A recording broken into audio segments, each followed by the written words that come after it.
அந்த இரவுல பார்க்குற படங்கள் இருக்கக்கூடிய அந்த காட்சி அமைப்புகள் இருக்கு பாருங்க, அது இருந்தால் தான் ஓடிடிக்காரன் வாங்குறாங்க. ஒரு 10 பெட்ரூம் சீனாவது இருக்கணும், ஒரு முத்த காட்சி இருக்கணும், அப்புறம் அரைகுடை உடையோட கட்டி தழுவுதல், படுக்கையில் பிறல்றது, இதெல்லாம் ராத்திரி நடக்கும் தானே வீட்டில். அது எல்லாம் வெளிப்படையாக எடுக்க தெரிந்தால் மட்டும்தான் இன்னைக்கு அன்பு தம்பி பேரரசுவால் திரும்பவும் படம் எடுக்க முடியும் என்பதை இந்த மேடையில் தெரியும். அதுக்கு நீ ரெடி ஆகிடு. இரவு நேரங்களில் தான் அவங்க படம் பார்க்குறாங்க. இரவு நேரங்களில் படம் பார்க்கும்போது அது ஒரு டைப்பான படமாக இருந்தால் தான் பார்ப்பானுங்க. குமார் அவர்களை பேச அழைக்கிறேன்.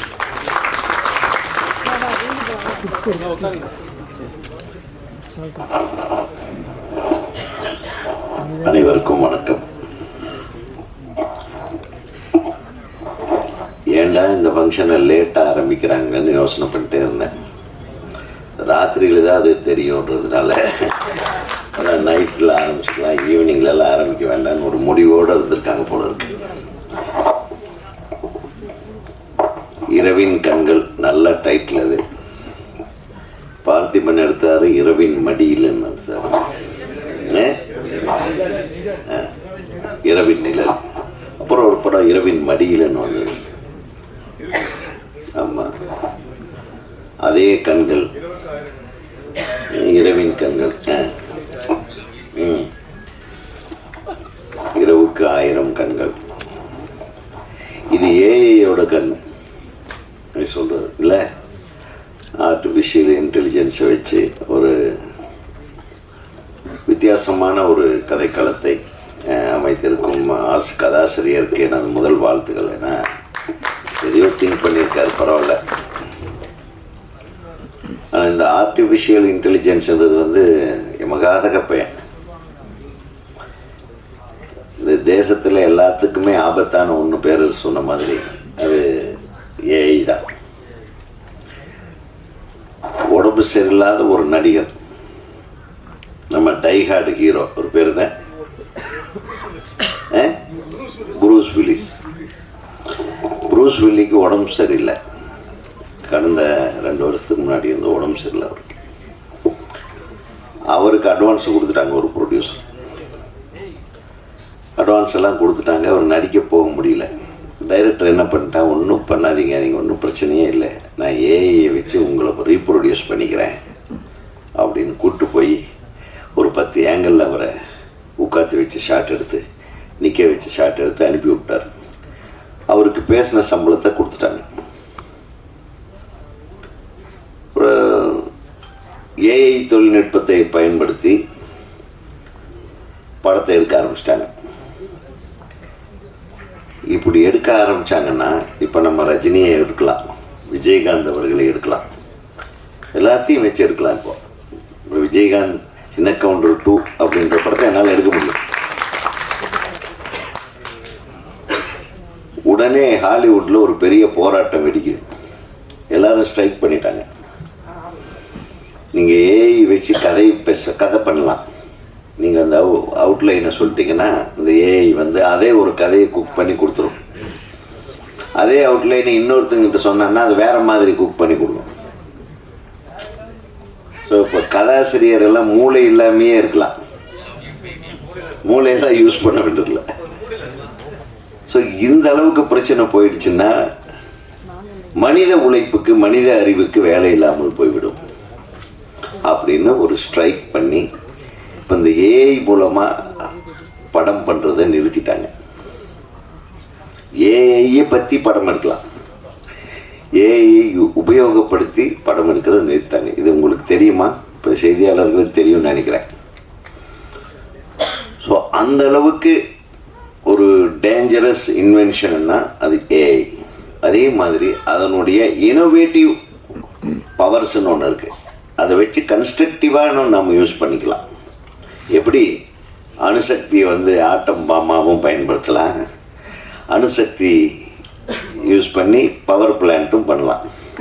அந்த மாதிரி தான் அது யார் கையில் இருக்குதுங்கிறத வச்சு தான் அந்த ஏஐயோட பயன் வெளி உலகத்துக்கு தெரியும். அந்த மாதிரி நம்ம தம்பி பாப்பு சுரேஷ் கையில் ஒரு ஏஐ கிடைச்சிருக்கு. அவர் என்ன பண்ணியிருக்கிறாருன்னு ஃபுல்லாக பார்த்தா தான் தெரியும். நிச்சயமாக அவர் ஒரு விறுவிறுப்பான ஒரு இன்ட்ரெஸ்டிங்கான ஒரு கதையை அதில் வச்சு பண்ணியிருக்காருன்றது மட்டும் ட்ரெய்லரை பார்த்த உடனேயே புரியுது. அதுக்கு ஒரு மிகப்பெரிய சவாஷை சொல்லிக்கொள்ள ஆசைப்படுகிறேன்.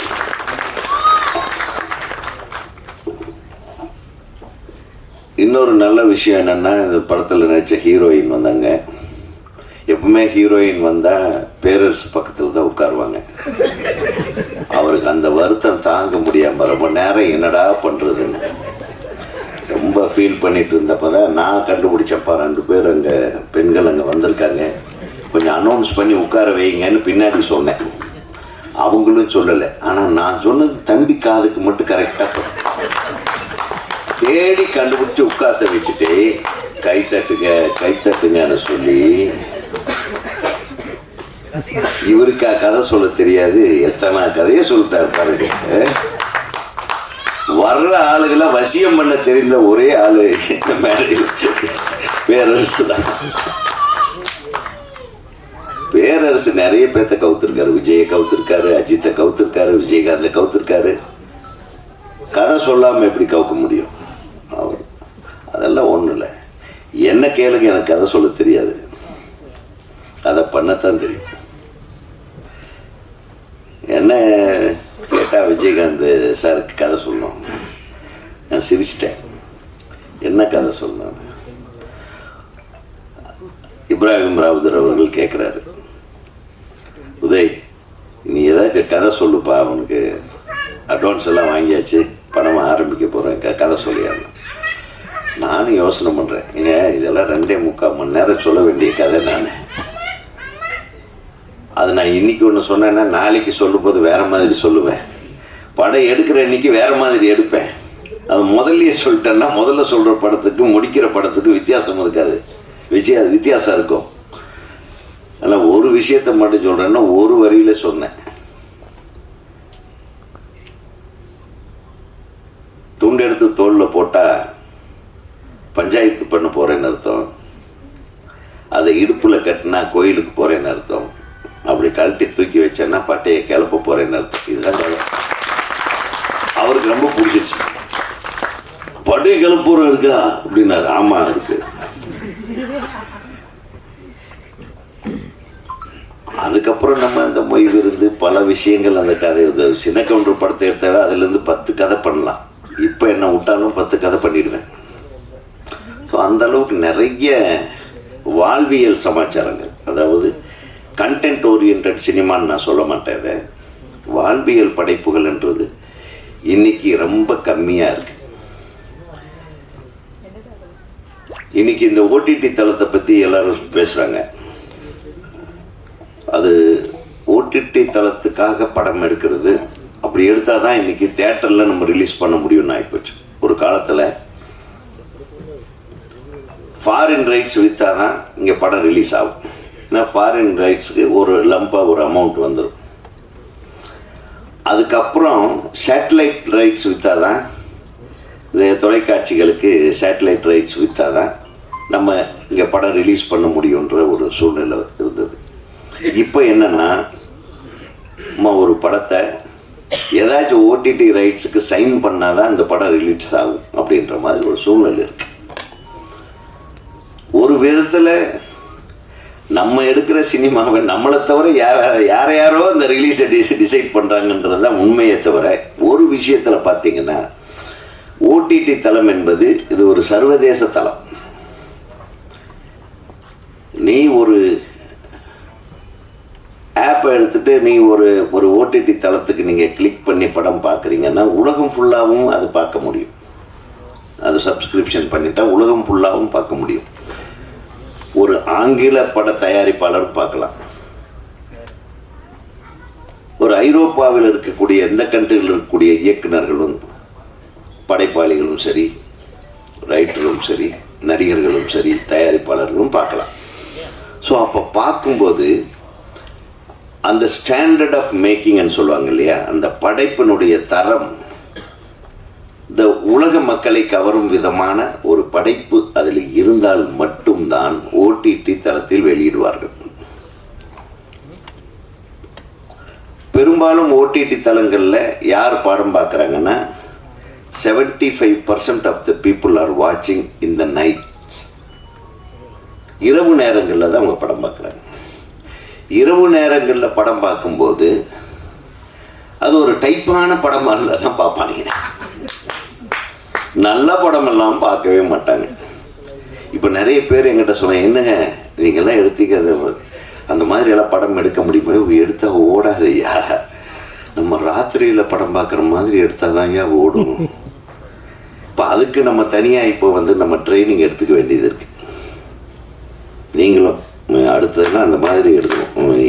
ஏஐஎன்னெல்லாம் வச்சுட்டு இது ஒரு முயற்சி, இதில் வெற்றி அடைவீங்க, அதில் சந்தேகம் இல்லை.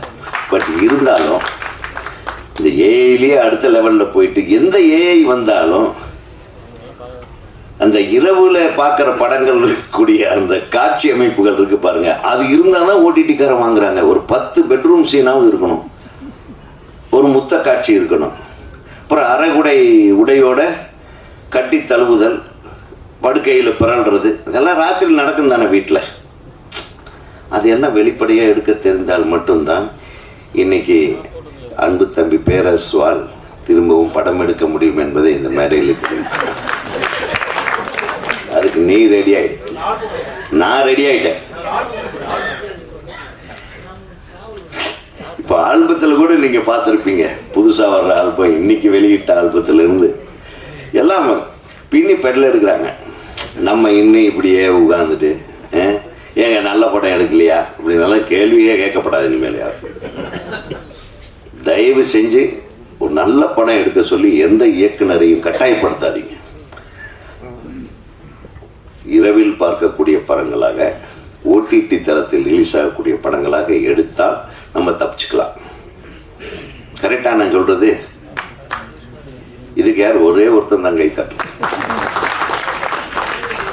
நம்ம மனசுக்குள்ள இருக்கிறது வேற, வெளியே இருக்கிறது வேற, வெளியே பேசுறது வேற. நான் ஓப்பனா பேசுறேன்.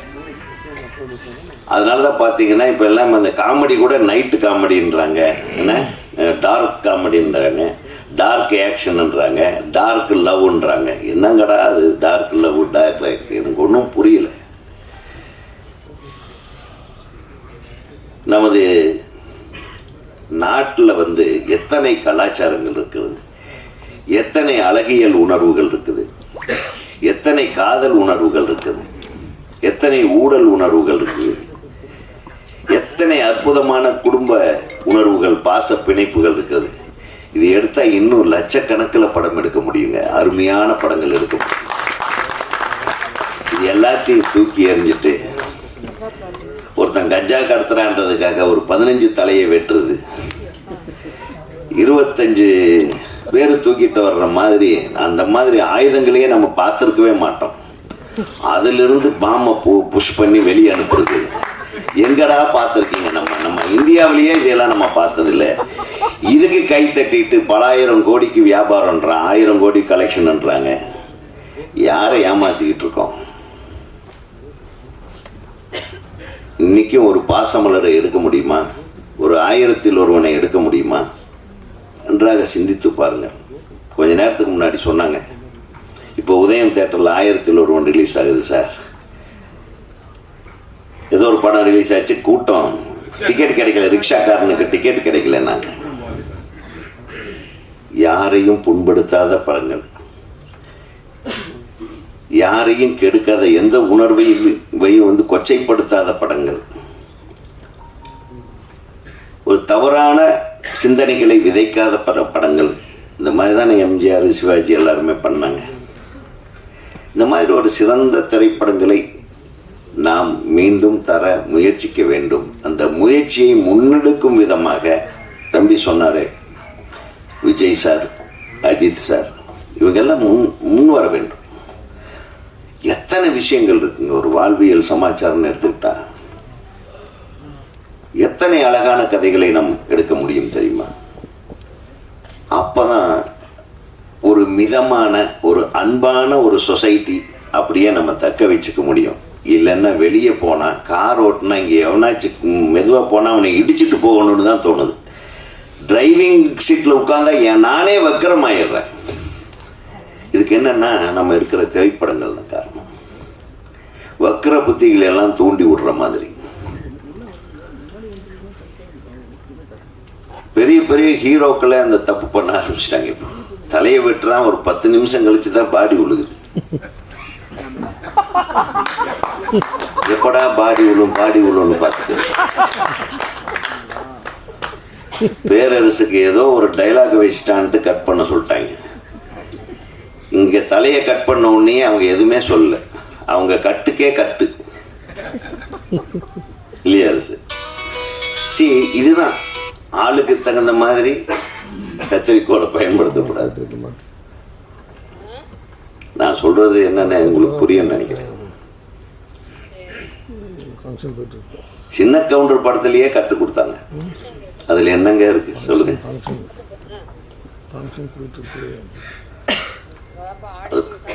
அடிச்ச உடனே வாயில இருந்து ரத்தம் வந்துருச்சான், பீச்சி அடிச்சுதான்.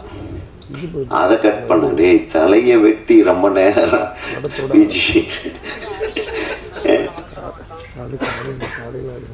ஸோ தரமான படங்களை எடுக்க முன்வாருங்கள். தொழில்நுட்பத்தை பயன்படுத்தி நல்ல படங்களை எடுங்க. நல்ல யுக்தியை பயன்படுத்துங்கள். புதிதாக வரக்கூடிய இளம் இயக்குநர்களுக்கெல்லாம் கற்பனை வளம் அதிகமாக இருக்கு. நாங்கள்லாம் வில்லேஜிலேருந்து வந்ததுனாலேயே என்னவோ அந்த வாழ்வியல் சினிமாவுக்குள்ளேயே மாட்டிக்கிட்டோம். நீங்கள் ஒரு சைடு படிக்கிறீங்க, ஒரு சைடு நிறைய ஃபாரின் ஃபிலிம்ஸை பார்க்குறீங்க, ஒரு சைடு விஞ்ஞான வளர்ச்சியினுடைய நுட்பங்களை எல்லாம் படிக்கிறீங்க. எல்லாத்தையும் மிக்ஸ் பண்ணி இன்றைய தலைமுறைக்கு, இன்னைக்கு ஸ்கூலுக்கு போகிற பசங்களுக்கும் காலேஜ் போகிற பசங்களுக்கும் நீங்கள் படம் எடுக்கிறீங்க. இங்கே தான் ஒரு முக்கியமான விஷயம். அதாவது வளரும் குழந்தைகளுடைய வாழ்க்கை சிறப்பாக அமைய வேண்டும் என்றால் ஒவ்வொரு படைப்பாளையும் அந்த குழந்தைகள், அந்த கல்லூரி மாணவ மாணவிகளுடைய மனதிலே வக்கரத்தை தூண்டும் விதமான படங்களை எடுப்பதை தவிர்க்க வேண்டும் என்பது எனது வேண்டுகோள். நான் கேட்காமையே கை தட்டுறாங்க. Note this point. உண்மை அதுதான். ஏன்னா நமக்கெல்லாம் நான் இப்போ கூட படம் பார்க்கும்போது ஒருத்தர் கத்தி எடுத்துட்டு குத்த வந்தாங்க, நான் அந்த இடத்த ஃபாஸ்ட் ஃபார்வர்ட் பண்ணிடுவேன். என்னால் அதை ஜீர்ணிக்க முடியல. இன்னைக்கு நடக்கிற கொலைகள், அந்த குற்றம் என்ன, அதன் பின்னணி என்னன்னு சில சமயத்தில் டிவியில் போடுறாங்க பார்த்தீங்கன்னா, அதெல்லாம் ஏதோ படங்கள்ல இருந்து வந்த மாதிரியே இருக்கு. தன் புருஷனையே ஒரு அம்மா ஆள் வச்சு கொள்றான். இப்போ போன வாரம் அதுக்கு 15 லட்சம் ரூபா பேசியிருக்கு. இது எப்படி இருக்கு? இதை வச்சு ஒரு கதை பண்ணலாம். ஆனால் இது நல்ல கதையா? தனது கணவனையே தன் கள்ளக்காதலுக்காக தன் உயிருக்குயிராக நேசித்த கணவனை, காதல் செய்து திருமணம் செய்து கொண்ட கணவனை 4 ஆளுகளை வச்சு 15 லட்சம் ரூபா பேரம் பேசி காலி பண்ணியிருக்கு. சாரி, நான் எல்லா பெண்களையும் அந்த மாதிரி சொல்கிறேன்னு நினைக்காதீங்க. இல்லை, இந்த மாதிரியான வக்கர புத்திகள்லாம் எப்படி வருது, எங்கே விதைக்கப்படுகிறது? சற்றே சிந்தித்து நம்மது நம்ம ப்ராடக்ட் எப்பவுமே சினிமாங்கிறது ஒரு அற்புதமான ப்ராடக்ட். உலகத்திலேயே விஞ்ஞானத்தினுடைய மிகப்பெரிய வளர்ச்சி என்னன்னா, அற்புதமான ஒரு படைப்பு என்னன்னா இது சினிமா தான். அதை நம்ம எப்படி யூஸ் பண்ணுறோன்றது பொறுத்து தான். சிம்பிள் உதாரணம் தான். கத்தி காய் வெட்டுறதுக்கும் யூஸ் பண்ணலாம், பழத்தை சீவுறதுக்கும் யூஸ் பண்ணலாம். தலையை சீவா சொல்கிறோம். நீங்கள் தலையை சீவுறதுக்கு சொல்லி கொடுத்தா, ஒரு கத்தியை பார்த்தா அந்த குழந்தைக்கு அங்கே ஒருத்தர் குத்துனானே அது ஞாபகம் வரக்கூடாது. புரியுதா உங்களுக்கு? நம்ம கெடுக்கிறதெல்லாம் கெடுத்துவிட்டு அப்புறம் சொசைட்டி சரியில்லை, சிஸ்டம் சரியில்லைன்னெல்லாம் சொல்லக்கூடாது. தம் அடிக்கிறதையும் கற்றுக் கொடுத்துட்றோம், வெட்டுறதையும் குத்துறதையும் கற்றுக் கொடுத்துட்றோம். அப்புறம் எதுவும் சரியில்லைன்னு நம்ம சொல்கிறதுக்கு எந்த உரிமையும் நம்மளுக்கு கிடையாது. ஆக நீங்கள் எடுத்த படத்தை தப்புன்னு கண்கள்னு சொல்ல, தம்பி ஏற்கனவே சொல்ல, இறைவன் கண்கள் தான் அது. இறைவன் கண்களை திறந்துட்டான், அதனால இறைவன் கண்கள் நிச்சயமாக வெற்றி பெறும். இந்த படத்தில் பணிபுரிந்த இசையமைப்பாளர் நல்லா எல்லாமே சுருக்கமாக பேசுறதுக்கு முதல்ல ட்ரைனிங் கொடுத்துட்டியா தம்பி? 2 வரைக்கும் மேலே யாரும் பேசலை. ஏன்னா அது சிறப்பு. ஏன்னா நம்ம எடுத்த படம், நம்ம செஞ்ச வேலை தான் பேசணும். முதன்முறையாக வந்து அந்த பணிவும் அடக்கமும் நிச்சயம் உங்களை மகிழ்விக்கும். உங்களுக்கு இந்த வெற்றியை கொண்டு வந்து ஈர்த்தார். ஐஸ்வர்யா அழகாக தமிழில் பேசினாங்க, ரொம்ப சந்தோஷமாக இருந்தது. அதுக்கு கூட கைத்தட்டுறதுக்கு மனசு வர மாட்டேங்குது. அது அந்த இடத்துல இவர் சொல்லியிருக்கலாம், அவங்க தமிழில் பேசினாங்களே கைத்தட்ட சொல்லி.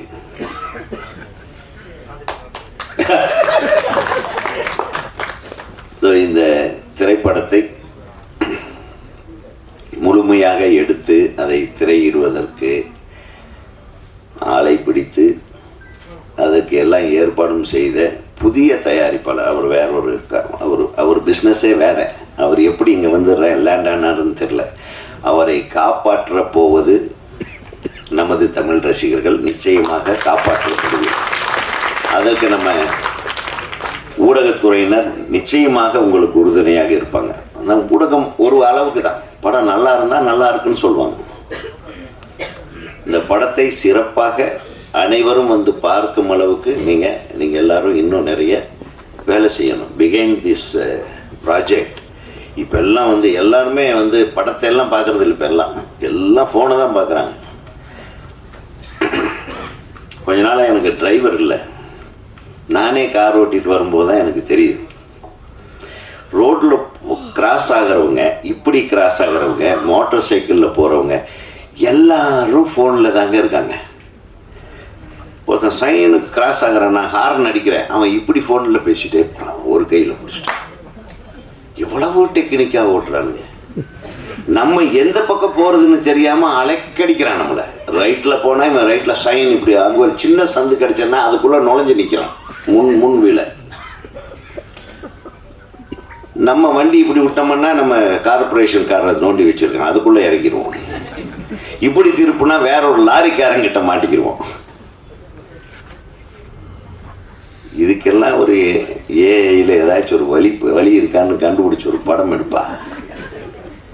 நம்ம எப்படி ஒருத்தன் வீட்டிலிருந்து வேலைக்காக இங்கே பிரசாத் ஸ்டுடியோ வந்து சேஃப்டியாக போய் சேர்றதுக்கு ஒரு ஏஐ தேவைப்படுது.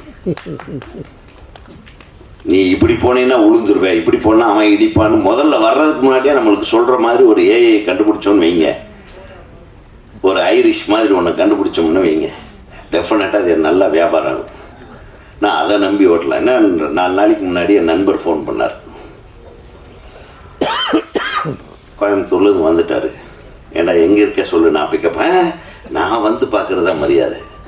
அட பரவாயில்லையே, டேய் மெட்ராஸ் ஒரு டைப்பாக இருக்கும்டா, நிறைய இந்த டைமில் கூப்பிட்டு சேச்சே நான் பார்த்துக்கிறேன், என் ஃப்ரெண்டு வண்டி இருக்கு, எனக்கு கொடுத்துட்டா, நானே ஓட்டு வரேன், நீ மேப் மட்டும் அனுப்புனேன்.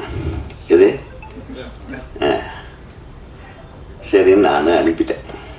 அந்த மேப்பு பண்ண வேலை பார்த்தீங்கன்னா, அவன் வந்து சுற்றி நின்று எங்கேயோ ஒரு இடத்துல மாட்டிக்கிட்டான். அது மூவே ஆகாத இடத்துல. என்னடா அந்த மேப் எந்த இடத்துல அவன் ஆஃபீஸ்? நான் மெயின் ரோட்டில் தான்டா என் ஆஃபீஸில் இருக்குன்னு. கிட்டத்தட்ட 1.5 மணி நேரம் என் பொழப்பையும் கெடுத்து. இதுதான் ஏஐ. புரியுதா உங்களுக்கு?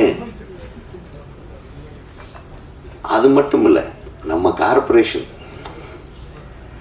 நேராக போகிற வழியெல்லாம் நோண்டி விட்டு அப்படி ரைட்டில் திரும்ப லெஃப்டில் திரும்பன்னு மாற்றி விட்டு கடைசியில் அவன் ஏதோ ஒரு டேக் யுவர் ரைட்டுன்னப்பா ரைட்டு பண்ண முட்டு சந்தில் நின்றுட்டேன். இது எந்த இடம்னு தெரிய மாட்டேங்குது ஒன்றுன்னு. அதுதான்டா சொன்னேன், நானே உன்னை வந்து பார்க்குறேன்னு கேட்டியான்னு. கடைசி வரல அவன் என்னை வந்து சந்திக்கவும் இல்லை, நானும் அவனை சந்திக்கவும் இல்லை. That is the end of the Google. இங்கே தான் அப்படின்னா, ஒரு 6 மாதத்துக்கு முன்னாடி நான் லண்டன் போயிருந்தேன். அங்கே ஒரு மலேசிய தமிழர், அவர் அப்பப்போ திடீர்னு அண்ணா எங்கே இருக்கீங்க? இங்கே தான்ப்பா இருக்கேன். சரி கொஞ்சம் கீழே இறங்கி வந்து நின்றுருக்கேன். ஏன்னா அவன் நின்றுட்டு நம்ம வீட்டுக்கு வர முடியாது, வண்டி எவனாச்சும் லாக் பண்ணிட்டு போயிடுவான், இல்லைன்னா இது பண்ணிடுவான், வண்டியை ஃபைன் போட்டுருவாங்க. எல்லா கண்ட இடத்துல நிறுத்த முடியாது. சே, எவ்வளவு சிஸ்டமேட்டிக்காக இருக்குன்னு நான் நினச்சிட்டு இருக்கேன். அப்புறம் வந்து இறங்குறதுக்குள்ளார அவன் வந்து வண்டியை நிறுத்துக்கு மேலே நான் இறங்கி நிற்கணும். நான் வந்து என்னை பிக்கப் பண்ணிட்டு போயிட்டார். போகும்போது அவன் டக்குன்னு மேப்பை போட்டான். ஒரு அழகான voice, take your right and then left. அண்ணே, இது யார் தெரியுமா? யாரா? என் ஃப்ரெண்ட் ஒருத்தன் இருக்கான், அவன் இந்த வாய்ஸ் மேலே லவ் பண்ணி அந்த பொண்ணை கண்டுபிடிச்சி கல்யாணம் பண்ணுன்ட்டு அலைன்னு அலைஞ்சிருக்காங்க ஒரு 2 வருஷம். எதில்? கூகுள் மேப்பில் பேசுகிற பொண்ணை லவ் பண்ணிக்கிறான். யோசனை பண்ணி பாருங்க. கடைசியில் வாழ்க்கையே போச்சு. கண்டுபிடிச்சிட்டானா? கண்டுபிடிச்சி நேரில் அந்த பொண்ணை போய் பார்த்துருக்கான். எல்லாரும் வாய்ஸ் கொடுத்தாங்க. அது வேற மாதிரி இருந்தது. உடனே அழுது புலம்பி. ஸோ எவ்வளோ இன்ட்ரெஸ்டிங்காக இருக்குது இந்த இன்டெலிஜென்ட் எக்யூப்மெண்ட்ஸ் பண்ணுற வேலைகள் பாருங்க. ஆக ஒருத்தன் எனக்கு லெட்டர் எழுதுனான். இந்த நிலாவில் போய் நம்ம இது லேண்ட் ஆச்சு இல்லையா, நம்ம ராக்கெட் போய் லேண்ட் ஆனோடனே எடுத்த படங்கள் எல்லாம் குண்டும் குழியுமா ஓட்டையாக இருந்தது. டேய், நிலவே முகம் காட்டுனெல்லாம் நீ தானையா பாட்டு எழுதுனேன்னு ஒருத்தன். நிலாவே வா, என்னங்கடா பண்ணுறீங்க? அந்த நிலா மூஞ்சியை பார்த்தீங்களாடா, இனிமேல் எவனாச்சும் நிலாவை பற்றி பாட்டு எழுதி பாருங்க அப்படின்னு ஒருத்தன் எனக்கு மெசேஜ் போடுறான். புரியுதா உங்களுக்கு?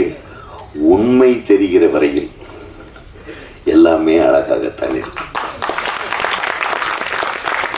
உண்மையை உணர்ந்து கொண்டால் அப்பதான் தெரியும் நம்ம என்ன தவறு செய்தோம் என்று.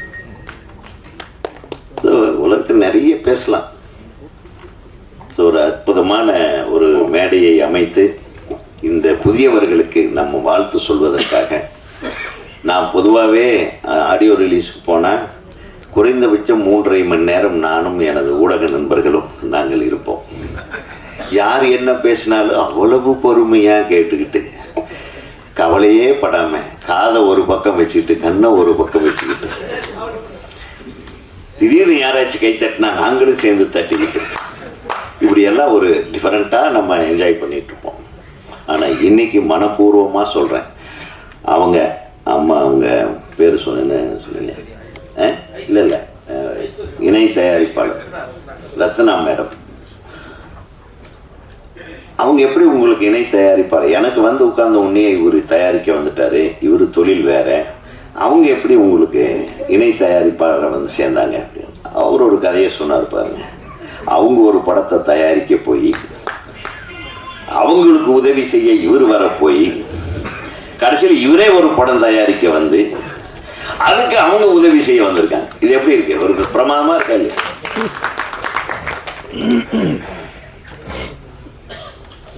உங்களுக்கும் எனது வாழ்த்துகள் மேடம். நீங்க அதாவது இந்த சிரித்த முகத்தோடு நீங்கள் எதை பற்றி கவலை போனால் இந்த பணம் தாண்டா போகட்டும் அப்படின்ற மாதிரி இருந்தால் கூட அப்படி இருங்க. அப்படி இருந்தீங்கன்னா வரும். ஐயோ இவ்வளோ போட்டமே வருமா வருமா வருமானா வராது. அதை பற்றி கவலையே படாதீங்க. ஒரு நிலா இங்கேயே உட்காந்துருக்கு, கவிதை நிலா, கவிதாயினி, இவங்க பேர் நிலா. நான் உங்கள் முகத்தை சொல்லிக்க, நீங்கள் எதை தப்பாக நினச்சிடாதீங்க. அவங்க சொன்னாங்க இந்த பாடலாசிரியன்னு. ரொம்ப சந்தோஷம், வாழ்த்துக்கள். ஏன்னா பாடலாசிரியைகள் நிறைய பேர் வரணும். ஏன்னா உங்களால் வந்து அழகான விஷயங்களை நீங்கள் உங்களால் எளிதில் படைக்க முடியும். ஏன்னா அழகை நேசிப்பவர்கள் பெண்கள் தான் ஜாஸ்தி, அழகை ரசிப்பவர்கள் தான் ஆண்களாக இருப்பாங்க, ஆனால் அழகை நேசிப்பவர்கள் பெண்களாக இருப்பாங்க. ஸோ அந்த அழகியல் விஷயங்களை நீங்கள் நிறைய எழுதுங்க. உங்களுக்கு வாழ்த்துக்கள். அதே மாதிரி எடிட்டர் தம்பி சொன்னார், நாங்கள் ஏதோ ஒன்று ஆரம்பித்து போக போக அது இவ்வளோ பெருசாக வரும்னு எங்களுக்கே தெரியல அப்படின்னு. உங்களுக்கு தெரியாமல் நடக்கிறது தான் நல்ல விஷயம், தெரிஞ்சு நடந்தால் அது தப்பான விஷயமே. அதே மாதிரி இசையமைப்பாளர் நல்லா பண்ணியிருந்தீங்க. இந்த ரீ ரெக்கார்டிங் நீங்கள் தானே பண்ணீங்க தம்பி? எங்கே ரீ ரெக்கார்டிங் நல்லா இருக்குது, பாட்டு நான் கேட்கல, பாடு சாரு சொன்னார், நல்லா வந்திருக்கு, இது டைட்டில் சாங் கூட ஒன்று போட சொல்லியிருக்கேன்னு சொன்னார். மிகச்சிறந்த இசையமைப்பாளராக வர வாழ்த்துக்கள். அப்புறம் அவர் நம்ம கன்னடத்தில் ஒரு மிகப்பெரிய காமெடியனாக உருவாகி அவருடைய தந்தை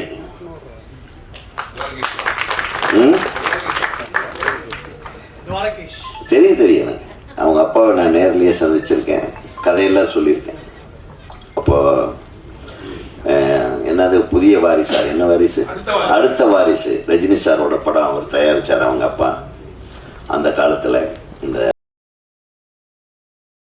கிடைச்சிருக்காரு. நீங்களும் அப்பா மாதிரி மிகப்பெரிய நடிகராக வலம் வர வேண்டும் என்று எங்கள் தமிழ்நாடு திரைப்பட இயக்குனர் சார்பில் நான் தெரிவிச்சுக்கிறேன். ஏன்னா துவாரகேஷ்னா is loved by every one in Karnataka. Dwarakesh not only in Karnataka, even in Tamil Nadu நிறைய தமிழ் படம் எடுத்திருக்காரு. அவர் இங்கே தான் இருந்தார், இங்கே தான் வீடு வாசலோட, அவன் தம்பியெல்லாம் இங்கே தான் படிச்சிருக்காரு. ஸோ இது தமிழ்நாட்டுக்குன்னு ஒரு பெரிய வரலாறு இருக்கு. அனைத்து மாநிலத்தவரையும் அரவணைக்கும் ஒரே நாடு தமிழ்நாடு தான். அனைத்து மொழிகளையும் நேசிக்கிற ஒரே மொழி குடும்பம் வந்து தமிழ் மொழி குடும்பம் தான். அப்படி இருக்கும்போது நம்ம படங்கள் வந்து இன்னைக்கு உலக அளவில் பேசப்படக்கூடிய திரைப்படங்களும் இப்போது வந்து கொண்டிருக்கின்றன. ஒருவரும் பார்க்கவே முடியாத அளவுக்கு எடுக்கும் படங்களும் வந்து கொண்டிருக்கின்றன. ஆனால் இதில் ஒரு மிகச்சிறந்த நுண்ணறிவு கொண்ட ஒரு திரைப்படமாக இரவின் கண்கள் அமைந்திருப்பது அனைவரையும் நெஞ்சை நெகிழச் செய்கிறது. இந்த ட்ரெய்லரை பார்த்த உடனே ஃபஸ்ட்டு படம் டைரக்ட் பண்ண மாதிரி எனக்கு ஒரு ஃபீல் வரல தம்பி. உண்மையிலுமே நல்ல எக்ஸ்பீரியன்ஸ் டைரக்டர் பண்ண மாதிரி உங்களுடைய படைப்பு இருந்தது. அதில் நீங்கள் திருப்பி பாருங்கள், இன்னும் ஏதாச்சும் அதில் பெட்டர் பண்ண முடியுமா, இன்னொரு கான்சன்ட்ரேட் பண்ணுங்கள். சார் சொன்ன மாதிரி அதுக்கு ஒரு அவர் உட்காந்தோடனே சொன்னார், எத்தனை பாட்டுன்னு கேட்டேன். அவர் இன்னொரு பாட்டு வந்து இது போட்டால் நல்லா இருக்கும்னு சொல்கிறேன், நினச்சிட்ருக்கேன் சார் அப்படின்னு சொன்னாருன்னொடனே, இப்படிப்பட்ட ஒரு தயாரிப்பாளர் உங்களுக்கு கிடைப்பதற்கு நீங்கள் உண்மையிலுமே அதுக்கே ஒரு பெரிய புண்ணியம் செஞ்சுருக்கணும். அது ஒரு தனி ஏஐ மாதிரி அவருக்கு. ஸோ இவர் தான் இப்போ ஏஐ, ரியல் இன்டெலிஜென்ஸ், ஆர்ஐன்னு சொல்லலாம். ஆர்டிஃபிஷியல் இன்டெலிஜென்ஸ் இல்லை, ரியல் இன்டெலிஜென்ஸ். ஆக இந்த திரைப்படம் மிகப்பெரிய வெற்றி படமாக அமைய வேண்டும். கடைசியாக நம்ம பேரரசு தம்பியினுடைய மகிழ்ச்சிக்காக இங்கே அழகாக வர்ணனையாளராக இவ்வளவு நேரம் எங்களை எல்லாம் அழைத்து பேச வைத்த அன்பு சகோதரிக்கு தம்பி பேரரசு அவர்கள் கையால் பொன்னாடை போத்துமாறு அன்போடு கேட்கிறோம். ஒரு பொன்னாடி கொடுப்பா, நம்ம பொன்னாடியை கொடு.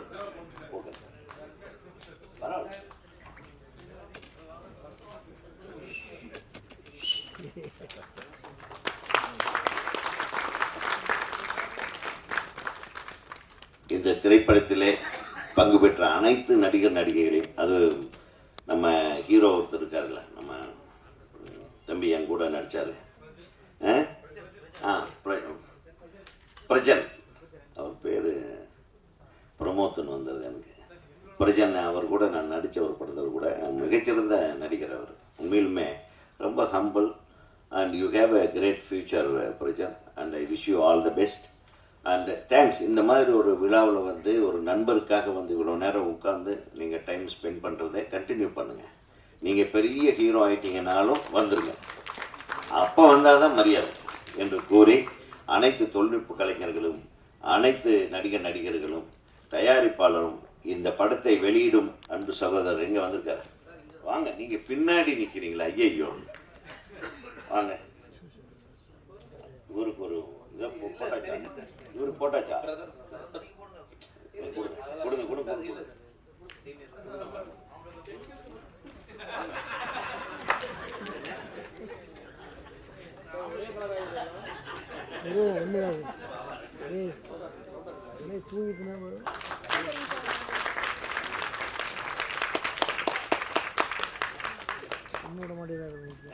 நிச்சயம் இந்த படம் திரைப்பட விநியோகஸ்தராக இவருக்கு மிகப்பெரிய லாபத்தை ஈட்டி தரும் என்ற நம்பிக்கையோடு அனைவரது ஆதரவோடும் வாழ்த்துகளோடும் நாம் இவர்களை வாழ்த்துவதில் பெருமை கொள்கிறேன்.